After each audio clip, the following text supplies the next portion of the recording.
Ladies and gentlemen, welcome back to the Purple Rain Minute here on Podcast Juice. My name is Michael Dean.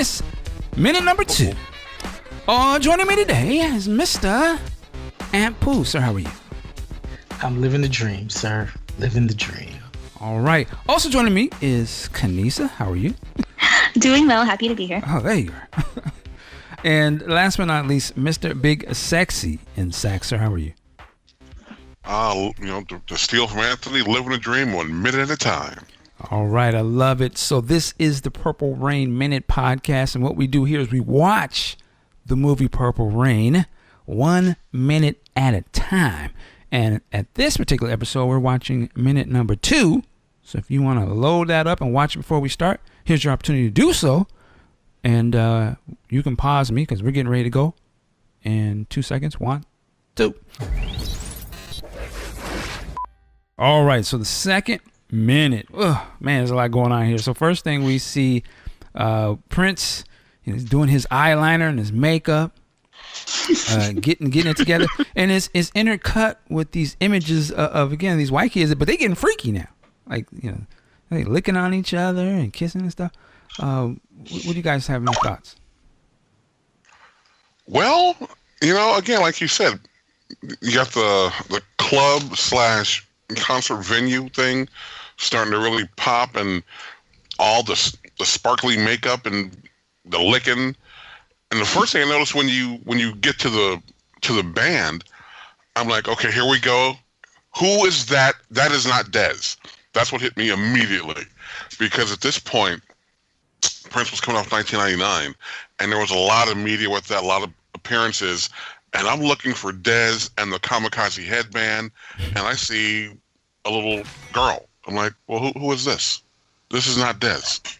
Let's see what's going on here. And same thing happened with the taxi. She pulls up. Well, who's this? Okay, let's figure it out. And we just, let it go from there. But the music was really, carrying the scene. It was just really impactful, and people are in the aisleways dancing, and I'm like, let's go. Because I thought this was going to be like a Rocky Horror thing at some point. I really did. I'm surprised it didn't, honestly. But it was really that type of energy in the room.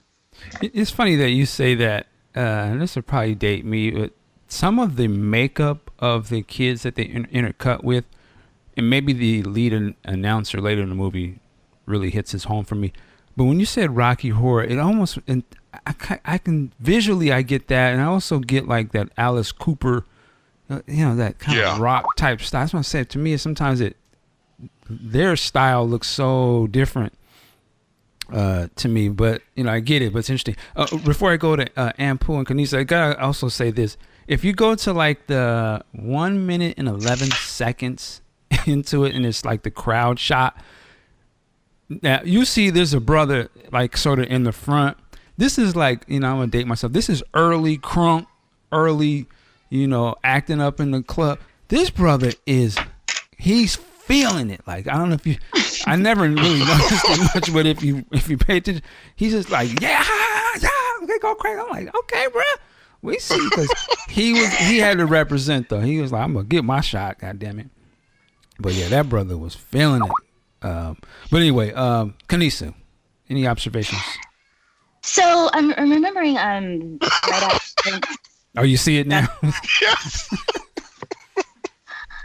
So right after Prince stepped out, they actually showed this at the Fox Theater where he had his last concert, and it was really interesting because they played it up. They made it like it was a real concert. We had glow sticks. They gave out necklaces and everything like that. So this first part of it was so exciting to watch, because especially for the people, because I brought a bunch of people who had never seen it before, and they were like, this is amazing. And it's so energetic and exciting, and they didn't know what to expect. They just knew it was about Prince. And so it was really cool to see, the setups of them seeing these people they'd never seen before. Like, they're aware of Apollonia, but they didn't know who she was. They were aware of the revolution, but they're like, yeah, Purple Rain, but they've never really seen him before. So it was just this whole kind of beginning, setting the stage part is just always really exciting to watch. Yeah, I mean, that club, I'm an old dude. That club was lit. Like, it was so, people was going crazy. Literally, like, it was like, man, this brother got it popping, like, you know. And it's, you know, what's interesting about it too is that they're not playing that song. I mean, to me, you know what I mean by that is to say that I totally believe that this is a live performance, and like they captured this on film, like, you know what I mean, like, but they're lip singing it, and it's a studio recording, though they may be playing it live in the studio. But it's just interesting to me when you watch a lot of performances in movies and TV shows. They either live or die because you either can tell they're not really singing that, then it just feels like it doesn't match. It's like the sound is either too perfect for what they're showing visually. But this movie, and particularly right here, captures it beautifully. Like, I do not think he's not actually singing right there, or he's not actually playing the stuff, even though he's not.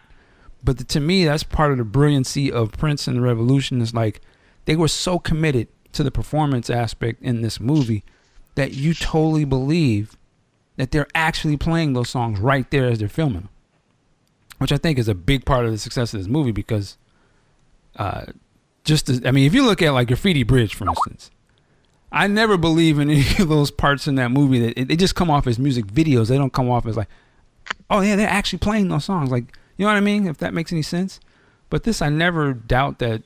I'm like, shit, they actually playing. Like, this is real, and it comes off that way. I think it's brilliant that the audience is so like, you would think that they're really watching them play these songs for real, which I think is an interesting thing. Aunt Pooh, any comments? Yeah, I have to agree.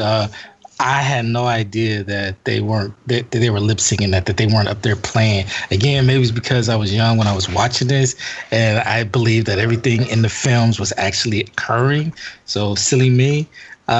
Please forgive me if this was mentioned before, but two things. One, what the hell was old boy with the glasses doing with that girl? It reminded me of that scene from The Jerk where Steve Martin licks her face. I'm like, what the hell is going on here? That must be something new I need to try. I don't know. And then the other thing, Prince in that mirror putting on that eyeliner. I've been married for about, a year and 6 months now, and I've never seen my wife have that poise and dedication and just stoic look and just attention to detail that Prince had.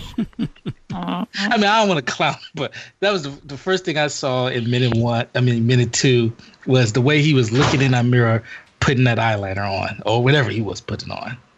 Important work. Yeah, he was dedicated to the craft, man. The brother was on it. All the way in.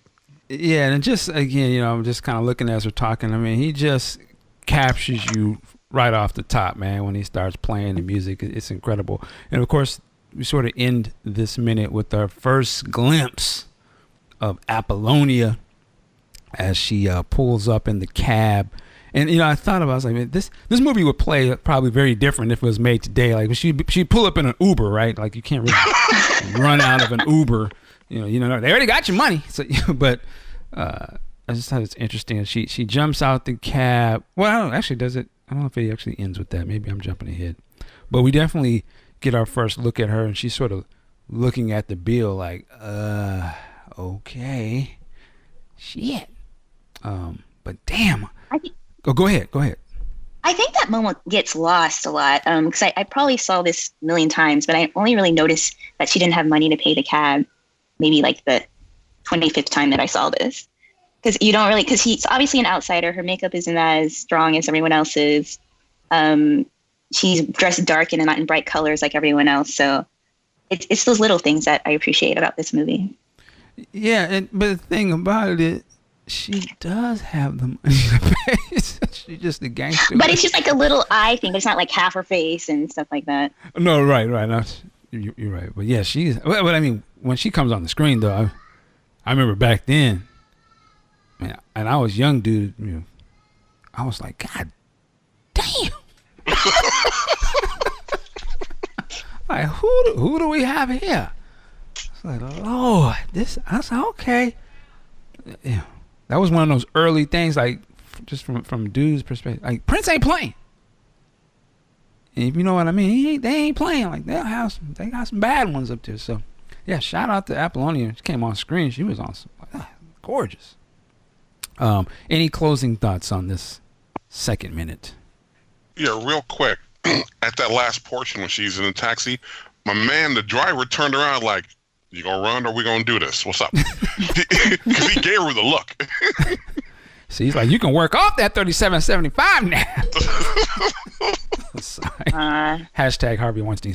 But anyway. Oh! Wow. That was terrible. Terrible. Moving right along. But all right, ladies and gentlemen, you have listened to us, the Purple Rain Minute. This has been minute 2. But before we get out of here, where can they find you online, Mr. Ampu? They can find me at Twitter and Instagram at Ampu. All right. Kanisa, where can they find you? Tumblr and Twitter, Darling Nisi. And Mr. Big Sexy and Sack. Twitter, WSE Mark. Facebook, Mark Wiggins. All right. And of course, you can find me at M Dean on Twitter. And then, hey, look me up on YouTube, The Prince Podcast. And as I always say, work it like a job. We'll see you next time. Peace.